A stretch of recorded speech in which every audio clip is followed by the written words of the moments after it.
Ассалаумағалейкум достар.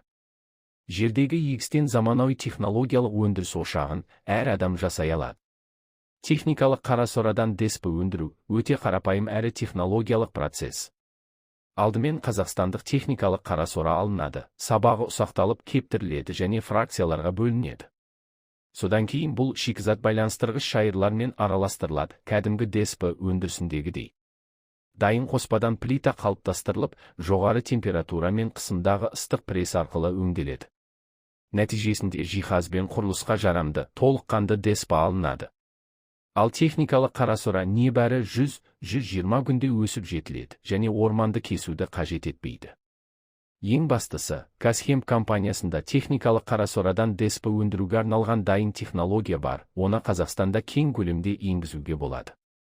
Лайк басып, репост жасау арқылы өндірістік ғылымға үлес қосасыз.